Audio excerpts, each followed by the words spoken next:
Bienvenidos a su programa Respuestas Apologéticas, un espacio en que desde la razón daremos respuesta a sus dudas sobre la fe. Mi nombre es Dante Urbina, apologista católico, y voy a acompañarlos en este viaje.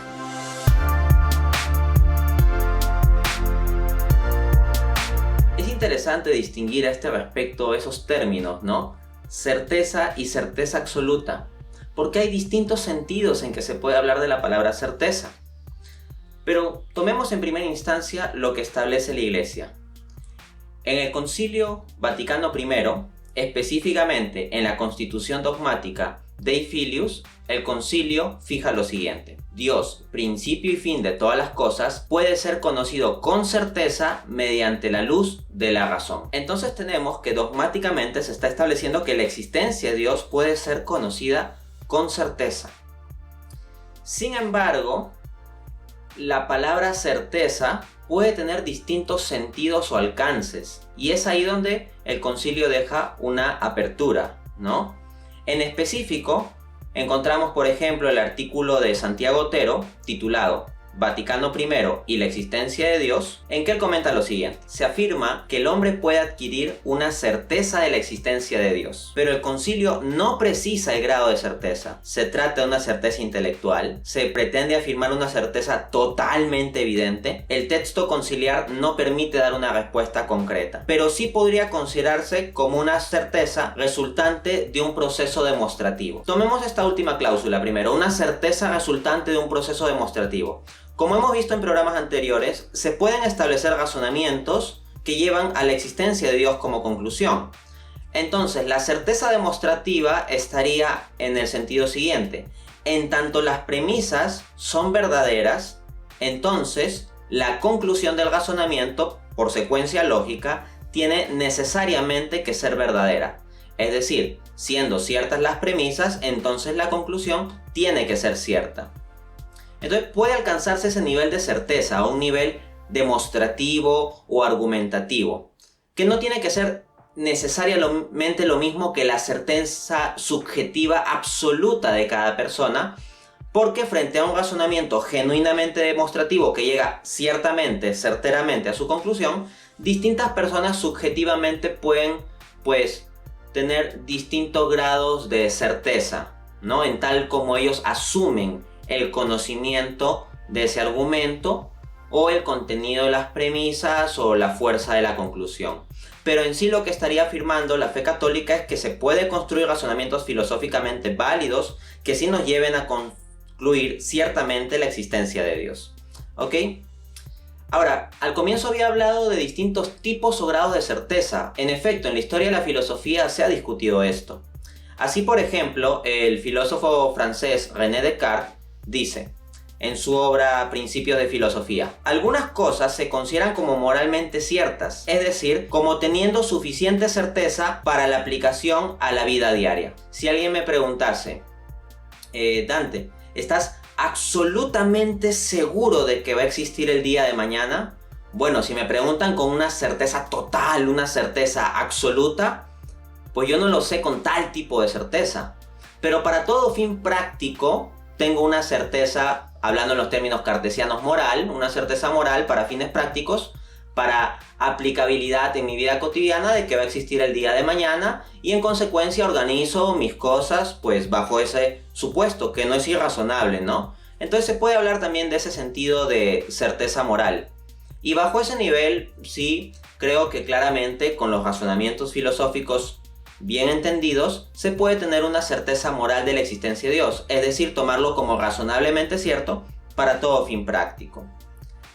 Hay que recordar también que el propio magisterio de la Iglesia entiende que puede haber ciertas dificultades en el proceso que puede tener las personas individuales, más aún en contextos culturales que pueden ser hostiles a la fe, para asumir o entender la certeza demostrativa de los razonamientos sobre la existencia de Dios. Así, por ejemplo, el Papa Pío XII nos dice lo siguiente: a pesar de que la razón humana, hablando simplemente, pueda verdaderamente por sus fuerzas y su luz naturales llegar a un conocimiento verdadero y cierto de un Dios personal, hay muchos obstáculos que impiden a esta misma razón usar eficazmente y con fruto su poder natural, porque las verdades que se refieren a Dios sobrepasan absolutamente el orden de las cosas sensibles. Claro, la razón está más dada al conocimiento de las cosas sensibles, al conocimiento de las cosas que directamente podemos ver o tocar, que al conocimiento de las cosas suprasensibles. Pero estas también pueden ser establecidas con rigurosidad filosófica. Bueno, vamos a la segunda pregunta.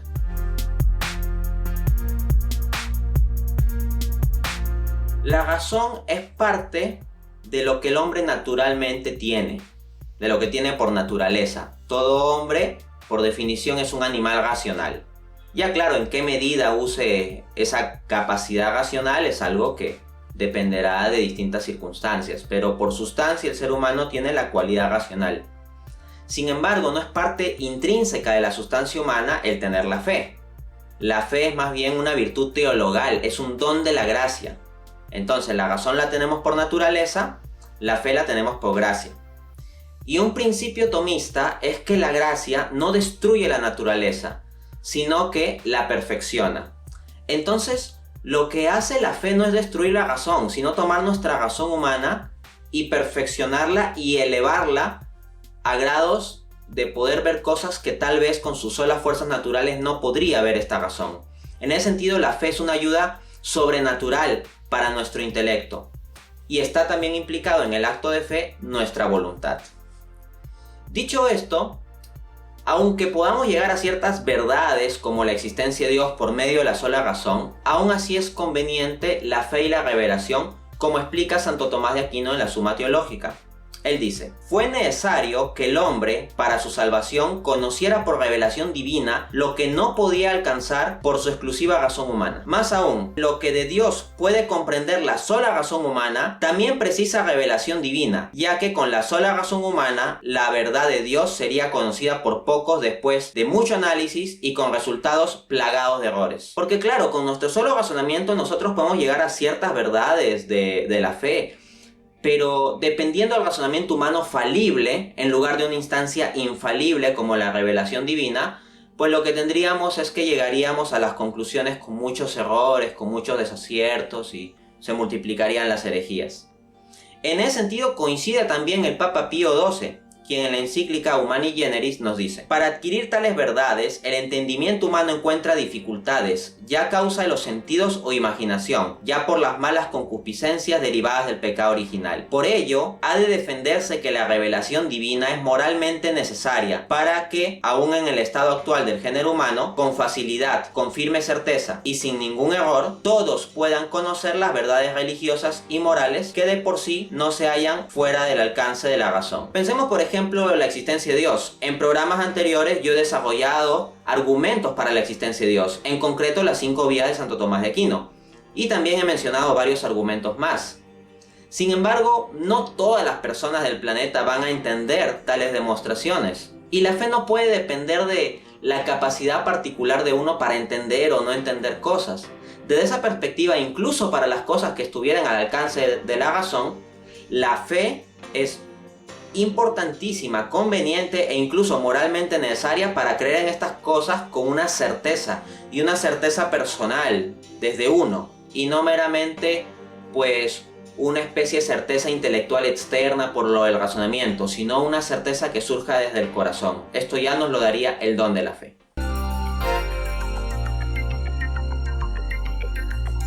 Alguno podría pensar que el tener conocimiento de la apologética, de razones para la fe, podría disminuir el mérito de nuestra fe.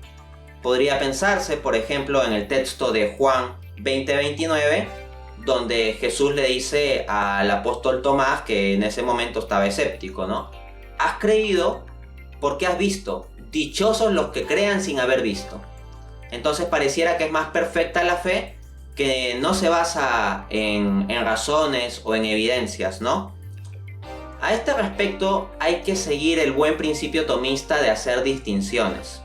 Santo Tomás de Aquino en la Suma Teológica explica que bajo cierta perspectiva, sí, la razón podría disminuir el mérito de la fe, pero bajo otra sería compatible con el mérito de la fe e incluso podría aumentar este mérito. Veamos lo que nos dice el santo. La razón humana que se introduce en las cosas de fe puede relacionarse con la voluntad del creyente de dos maneras. La primera, antecedente. Es el caso de quienes o no tienen en absoluto voluntad o no la tienen dispuesta a creer si no son inducidos por razones humanas. En este caso, la razón disminuye el mérito de la fe. O sea, si hay una persona que dice, bueno, yo estoy dispuesto a creer, pero solo si me convences con argumentos y si no, no te hago caso, bueno, esa actitud disminuiría el mérito de la fe. Ojo, no elimina la fe, pero sí disminuye el mérito. Y el ejemplo bíblico lo encontramos precisamente en el apóstol Tomás. El apóstol Tomás dice lo siguiente en Juan 20:25. Si no veo en sus manos la señal de los clavos y si no meto mi dedo en ellas y pongo la mano en su costado, no creeré. Entonces la actitud de Tomás es, mira, si no me muestras evidencia racional, yo no creo. ¿Ok? Y como digo, ese tipo de actitud no elimina totalmente el mérito de la fe, pero sí puede implicar cierta disminución, ¿no? Porque la confianza se está poniendo en pruebas racionales externas y no en el testimonio mismo de Dios. Pero se entiende que personas en procesos de conversión, personas que no tienen fe y que están buscando en qué creer, pues requerirán tal tipo de razones bajo tal tipo de actitud, que es buena. Que es buena, no digo que no, es muy buena y yo mismo he pasado por ese proceso, pero es imperfecto. Y hay un segundo paso, y eso es de lo que nos habla Aquino. Dice el santo: en segundo lugar, la razón humana puede relacionarse con la voluntad del creyente de un modo consiguiente. Cierto, cuando el hombre tiene una voluntad dispuesta a creer, ama la verdad creída, piensa en ella con seriedad y acepta toda clase de razones que pueda encontrar. En este aspecto, la razón humana no excluye el mérito de la fe, sino que por el contrario es signo de mayor mérito. O sea, los seres humanos somos seres racionales, somos el animal racional. Y cuando nosotros tenemos fe, no dejamos de ser seres humanos, no dejamos de tener cerebro, no dejamos de tener razón. Por lo tanto, cuando uno asume la fe en serio, no la asume solo en su corazón, la asume en su vida y la asume en su razón, en su intelecto. En consecuencia, una persona con auténtica fe buscará profundizar en las razones para explicar esa fe y ver la consistencia de esa fe y difundirla ante otros y resolver objeciones contra esa fe. Y desde esa perspectiva, esa razón unida a la fe más bien aumenta el mérito de la fe. Así, encontramos que en 1 Pedro 3:15 se nos dice a todos los cristianos: estén siempre preparados para dar razón de la esperanza que hay en ustedes. Fíjense cómo se nos pide estar preparados para dar razón, o sea, respuestas racionales frente a la esperanza que hay en nosotros.